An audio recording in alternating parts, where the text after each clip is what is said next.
In the borough of Queens, at a section of the town known as Jamaica, the police converge on the Rhino. His rampage started about an hour ago, 7 blocks over, and the villain has been throwing himself at everything he can find. The Rhino shouts out, "Nothing! Nothing! Nothing!"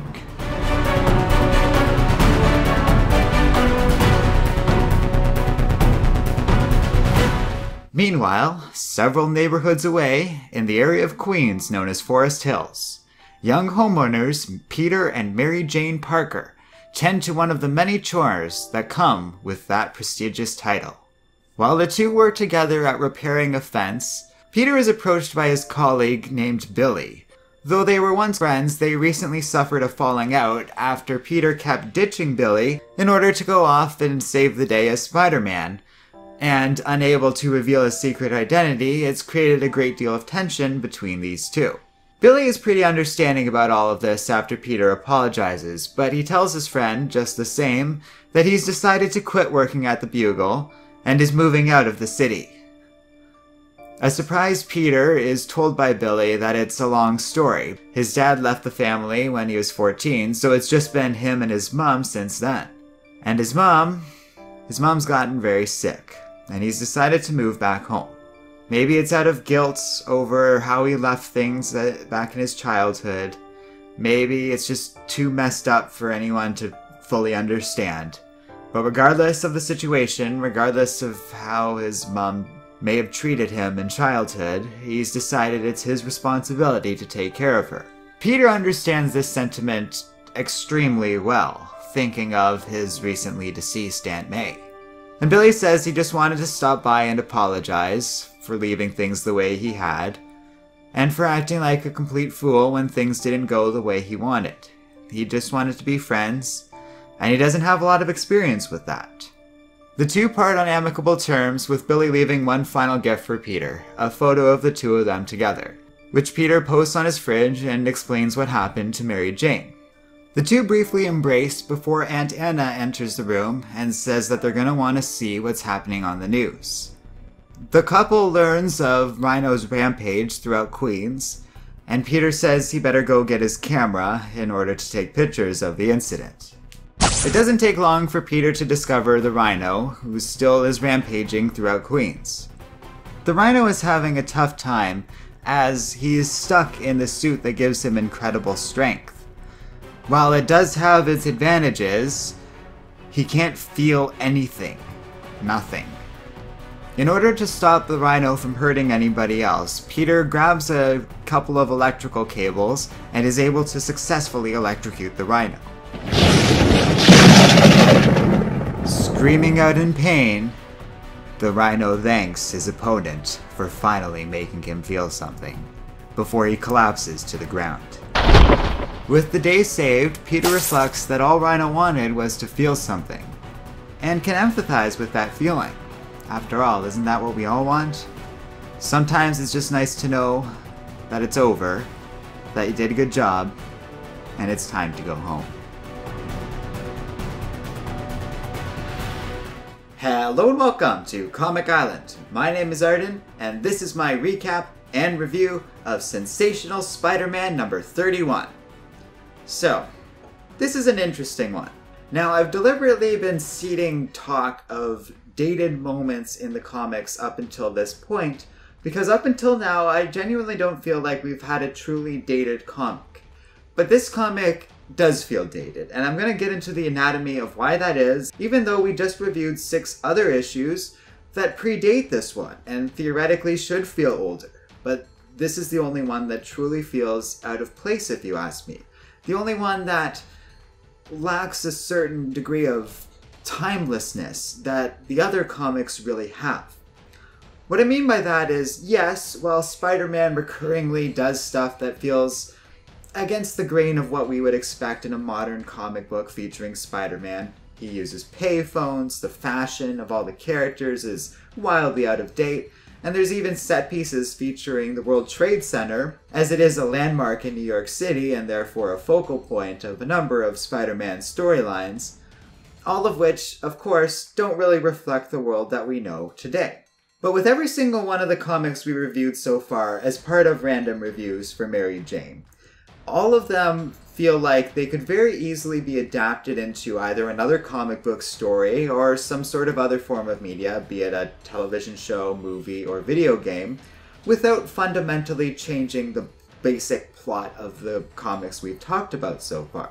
That isn't to say any of them are perfect or could use improvement. I'm just saying I could take any one of those stories and just do some small modifications to them here and there, tweak a couple of moments, change a couple of scenes around, and just kind of get rid of some of the dated bits and pieces of the comic, and I could tell a perfectly serviceable modern Spider-Man comic.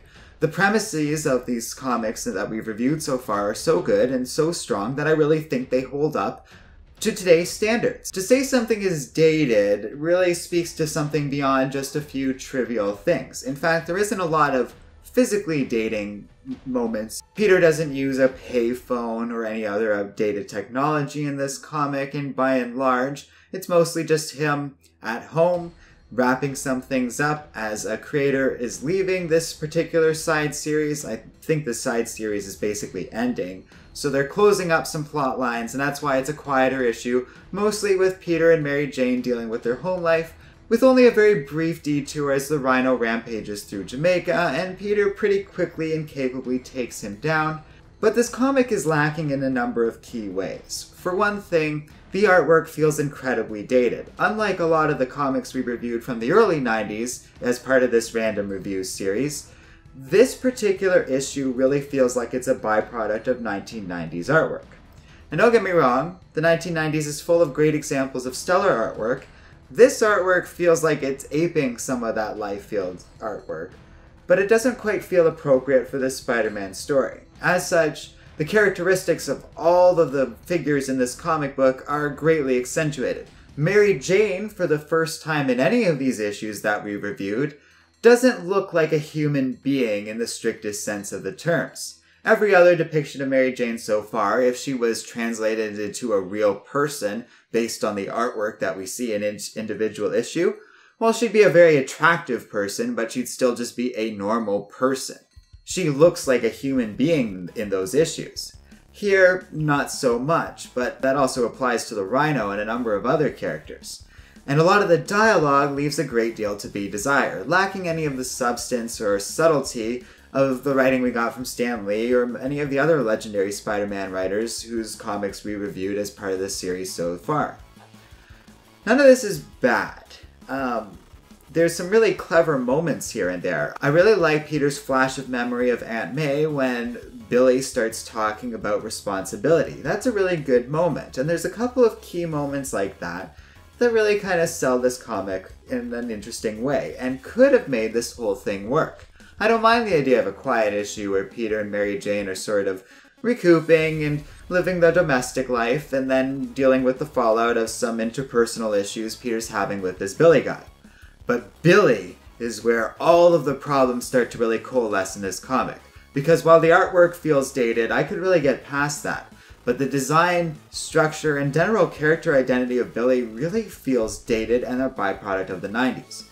His fashion, look, and appearance are entirely mandated by the fashion sensibilities and what was cool in the late 90s. And that's where I find this comic really drags down everything that could potentially be good and fun about this comic. So no, I don't recommend this one. Out of all the random reviews we've done so far for Mary Jane, this is the first one that I wouldn't recommend. There's not much to any of this. This is not a Spider-Man series worth investing in. So, that was a bit disappointing. But now we move on to the 2000s. And I do have to say, while there are issues with this comic, there's a lot about the status quo that at least offers something. It's interesting that Aunt May is now dead, and that adds a certain dynamic to Peter's character that even is felt here in this relatively weaker comic. And just because this is weaker doesn't mean this is bad. By no means is this one of the worst Spider-Man comics I've ever read.